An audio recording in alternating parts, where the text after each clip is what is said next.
आज हम चर्चा करेंगे इस शब्द हिंदू के बारे में। उसका कारण ये है कि जो हिंदू शब्द है, धर्म नहीं, शब्द, धर्म पर चर्चा नहीं करेंगे हम, ओनली शब्द पर, क्योंकि इस शब्द से भारत में सबसे अधिक जनता इसी शब्द में ग्रसित है, यानी कि मानती है और समय भी बर्बाद करती है। जिस तरह इसको माना जाता है, रिप्रेजेंट किया जाता है, वो हमें जानकारी होना बहुत ज़रूरी है। बस इसमें ये कहाँ से बता रहा हूँ मैं, क्योंकि ऐसी चीज़ों पे बात करना एक मूर्ख लोगों से पंगा लेना समझो। तो मैं पहले बता देता हूँ कि ये कहाँ से मैं बताने वाला हूँ। हाँ, क्लास 12th का ये 5वां टॉपिक है, यानी कि पार्ट 5 है, यात्रियों के नज़रिए, समाज के बारे में उनकी समझ, और लगभग 10वीं से 17वीं शताब्दी तक, यानी कि कक्षा 12वीं की दूसरी किताब का ये 5वां चैप्टर है। अब इसमें इस शब्द के बारे में क्या बताया गया है वो सुनो, जिसके बारे में हर एक को जानकारी होनी चाहिए। क्या वाकई में जो जानकारी हमें अपनी पूर्वजों से या फिर किसी सोशल मीडिया प्लेटफॉर्म पर या फिर व्हाट्सएप यूनिवर्सिटी से जो जानकारी मिलती है वो कितनी सच है और कितनी झूठ? कुछ लोग ऐसे बोलते रहते हैं कि इतना पुराना उतना पुराना, तो वो सुनो। हिंदू शब्द लगभग 6वीं-5वीं शताब्दी ईसा पूर्व में प्रयुक्त होने वाला एक प्राचीन फारसी शब्द है। अब ना तो ये संस्कृत का है, ये भी गलत फहमी दूर होनी चाहिए कि ये किसी ग्रंथ, वेद, पुराण में हो। जिसकी उत्पत्ति हुई है फारसी शब्द से, ये एनसीईआरटी की किताब कह रही है, नहीं तो इसको हटवा फिर। अब फारसी शब्द से उत्पत्ति हुई है 6वीं और 5वीं शताब्दी में।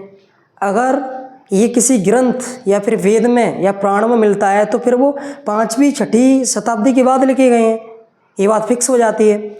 अब जिसका प्रयोग सिंधु नदी, इंडस के पूर्व के क्षेत्रों के लिए होता था। अब यहाँ पर इंडस को बोला जाता है, सिंधु नदी को बोला जाता है इंडस। अब व्यापारी आए विदेशों से, विदेशी आए, तो कई की डिक्शनरी में ई की जगह पर क्या था? ही। और इससे पहले कई ने बोला इसको इंडू, इंडस को क्या बोला? इंडू। अगर उनके तोतलेपन की वजह से ये बना हिंदू।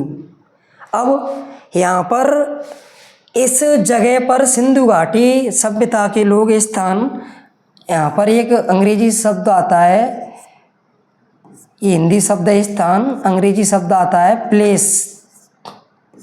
पढ़ा होगा सबने, प्लेस मीन्स क्या होता है? स्थान।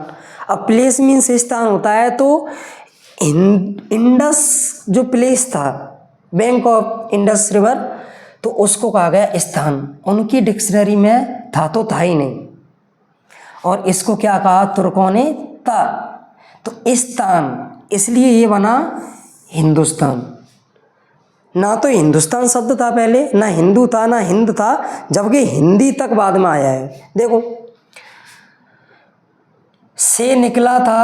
अरबी लोगों ने इस फारसी शब्द को जारी रखा और इस क्षेत्र को अल हिंद कहा। अल हिंद यानी कि मुस्लिमों के टाइम पर यहाँ के निवासियों को हिंदी कहा। निवासियों को हिंदी कहा, भी भाषा तो संस्कृत ही है। कालांतर में तुर्कों ने सिंधु से पूर्व में रहने वाले लोगों को हिंदू कहा, यानी कि हिंदू शब्द किसने दिया है? तुर्कों ने। ये अपना शब्द नहीं है, तुर्कों ने दिया। उनके निवास क्षेत्र को हिंदुस्तान, यानी कि जहाँ पर हिंदू लोग रहने लगे, यानी कि इंडस नदी के किनारे रहने वाले लोगों को, सभ्यता में रहने वाले लोगों को क्षेत्र को हिंदुस्तान, तथा उनकी परिभाषा को हिंदवी कहा, यानी कि भाषा को क्या कहा? हिंदवी। अभी अभी भाषा अपनी हिंदी नहीं हुई है, ये हिंदवी आते आते क्या हो गई? हिंदी। और ये भी जो इंडस में से ही हमारा क्या नाम आया था? इंडिया। इंडस में से इंडिया पड़ा था, अपने देश का नाम हुआ करता था भारत के नाम पर पड़ा था भारत, और इससे पहले जम्बू द्वीप के नाम से जाना जाता था। और आगे भी देखो, इसमें तुम और भी आगे देखो, उनकी भाषा को हिंदवी का नाम दिया। इनमें से कोई भी शब्द लोगों की धार्मिक पहचान का द्योतक नहीं था। धार्मिक पहचान के बारे में तो बहुत बाद में बात की गई, धार्मिक पहचान का बिल्कुल द्योतक नहीं था। अभी लाइट चलेगी नहीं तो इसके बारे में और बताता मैं, और भी था उसमें, धार्मिक पहचान के रूप में बाद में जुड़ा। और अभी ऐसे नहीं कि तुरंत ही बहुत बाद में जुड़ा। अगली किसी वीडियो में बात करें।